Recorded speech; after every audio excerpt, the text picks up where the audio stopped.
সোমাশিলাবাদ ভারতের কোন রাজ্যে অবস্থিত? উত্তর হবে অন্ধ্রপ্রদেশ।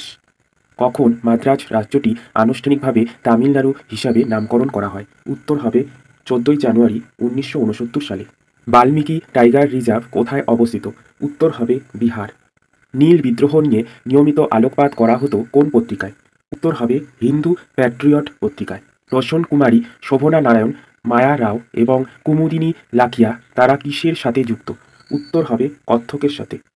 নিচের কোন ইউরোপীয় পর্যটক ভারতবর্ষে থেকে যান? উত্তর হবে মানুচ্চি। বর্তমান জাতিপুঞ্জের সাধারণ সভার সদস্য সংখ্যা কত? উত্তর হবে 193। নিম্নলিখিত কোন ধ্রুপদী নৃত্যটি উত্তর ভারতে উৎপত্তি হয়েছিল? উত্তর হবে কত্থক। ভারতের জাতীয় পতাকার দৈর্ঘ্য ও প্রস্থের অনুপাত কত? উত্তর হবে 3:2। এশিয়ার বৃহত্তম Indira Gandhi Memorial tulip garden কোন শহরে অবস্থিত? উত্তর হবে শ্রীনগর। দর্পনারায়ণ পুততুণ্ড কার ছদ্মনাম? উত্তর হবে বঙ্কিমচন্দ্র চট্টোপাধ্যায়। কম্পিউটারে কিবোর্ডের কতগুলি ফাংশন থাকে? উত্তর হবে 12টি। ভারতের অর্থ কমিশন কবে গঠিত হয়? উত্তর হবে 1951 সালে। আন্তর্জাতিক দারিদ্র্য দূরীকরণ দিবস কবে পালিত হয়? উত্তর হবে 17ই অক্টোবর। আশ্বিনের ঝড় পশ্চিমবঙ্গে কোন ঋতুতে দেখা যায়? উত্তর হবে শরৎ। কোন উৎসবের একটি প্রধান বৈশিষ্ট্য নৌকাদৌড়? উত্তর হবে ওনাম। চ্যালেঞ্জার খাত কোন মহাসাগরে অবস্থিত? উত্তর হবে প্রশান্ত মহাসাগর। ভেম্বনাথ কয়াল কোথায় অবস্থিত? উত্তর হবে কেরালা। অর্থনৈতিক জাতীয়তাবাদের পথিকৃৎ কে ছিলেন? উত্তর হবে রমেশচন্দ্র দত্ত। ভারতের সেনাবাহিনীর সর্বাধিনায়ক কাকে বলা হয়? উত্তর হবে রাষ্ট্রপতিকে। পাঞ্চেত বাঁধটি কোন নদীর উপর অবস্থিত? উত্তর হবে দামোদর নদী। নলকূপের হাতল কোন শ্রেণীর লিভার? উত্তর হবে প্রথম শ্রেণীর লিভার। কোন ভারতীয় জ্যোতির্বিদ অভিনব উপায়ে পাইয়ের মান নির্ণয় করেছিলেন? উত্তর হবে আর্যভট্ট।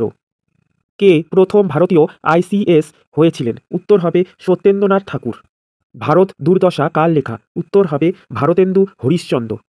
উদ্বোধন পত্রিকার প্রতিষ্ঠাতা কে ছিলেন? উত্তর হবে স্বামী বিবেকানন্দ। ভারতীয় সংবিধানে অ্যান্টি ডিফেকশন আইন কোন তফসিলে বর্ণিত আছে? উত্তর হবে 10ম তফসিল। চন্দ্রকেতুগড়ের অস্তিত্ব কোথায় গড়ে উঠেছিল? উত্তর হবে বিদ্যাধরী নদীর অববাহিকায়। নিচের কোন নদীটি পূর্ব থেকে পশ্চিমে প্রবাহিত হয়? উত্তর হবে নর্মদা। মহাবীর কোথায় জন্মগ্রহণ করেছিলেন? উত্তর হবে বৈশালী। নিম্নলিখিত ভারতের কোন কেন্দ্রশাসিত অঞ্চলে লোকসভা আসনের সংখ্যা বেশি? উত্তর হবে দিল্লি। 103তম সংবিধান সংশোধনী নিম্নলিখিত কোনটির সাথে সম্পর্কিত? উত্তর হবে অর্থনৈতিক সংরক্ষণ। নিচের কোন মহাসাগরটি জাভা খাতের গভীরতম বিন্দু? উত্তর হবে ভারত মহাসাগর। নিম্নলিখিত ভারতীয় স্থাপত্যের মধ্যে কোনটি ইউনেস্কো বিশ্ব ঐতিহ্যবাহী স্থানের তালিকাভুক্ত? উত্তর হবে খাজুরাহো মন্দির। ভারতের কোন রাজ্যে ফ্লামিঙ্গো উৎসব পালিত হয়? উত্তর হবে অন্ধ্রপ্রদেশ। জাতীয় সন্ত্রাস বিরোধী দিবস কবে পালন করা হয়? উত্তর হবে 21শে মে। ভারতের প্রথম পঞ্চবার্ষিকী পরিকল্পনা কোন মডেল অনুসারে হয়? উত্তর হবে হ্যারোড ডোমার মডেল। সাগরদ্বীপ কোন রাজ্যে অবস্থিত? উত্তর হবে পশ্চিমবঙ্গ। কোন মোঘল রাজপুত্র আবুল ফজলকে হত্যা করেছিলেন? উত্তর হবে সেলিম। ভারতবর্ষের দ্বিতীয় সর্বোচ্চ নাগরিক সম্মানের নাম কি? উত্তর হবে পদ্মবিভূষণ।